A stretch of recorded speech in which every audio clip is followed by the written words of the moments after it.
মই হেতুকে কৈছো যে আমাৰ সেক্ৰেটাৰিয়েটতো কৰ্মচাৰীজন দেৰি কৰি যায় শিক্ষক যেতিয়া দেৰি কৰি যায় আমি যেতিয়া এপ লগাও তেতিয়া পেপাৰে শিক্ষকজনক সাপোৰ্ট কৰে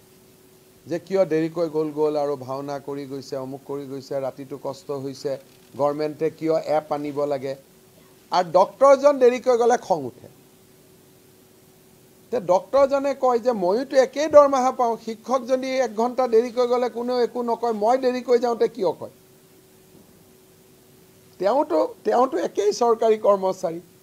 বোলে সেক্ৰেটাৰিয়েটত দেৰি কৰি যায় কৰ্মচাৰীজন তেওঁৰ ওপৰত পেপাৰে নিউজ নকৰে আৰু মোৰ ওপৰত নিউজ কৰে মই দেৰি কৰি গ'লে তেতিয়া আমছাৰ মানুহবিলাকে আহি কয় স্যাৰ আমিওতো একেই কৰ্মচাৰী আমাৰ ওপৰত কিয় নিউজ কৰে এইজনৰ ওপৰত কিয় নিউজ নকৰে সেইকাৰণে মই ভাবো যে আমাৰ প্ৰত্যেকজন মানুহে ভাল অলপ প্ৰেৰণা যোগালে নিউজ কৰি গালিগালাজ কৰি ফটোখন দি তেওঁ সমাজৰ আগত বেয়া কৰি দিলে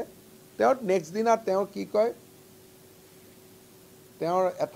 তেওঁ নিজে এটা বনি লয় নামটোতো ওলালে আৰু ওলাই থাকিব দে দেৰি কৰি যাম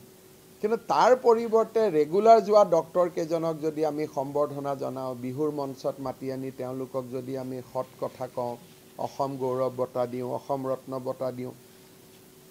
পজিটিভলি আমি বহুত কাম কৰোঁ যিকোনো খবৰৰ বাবে যোগাযোগ কৰক আমাৰ এই নম্বৰত 7099017330 আৰু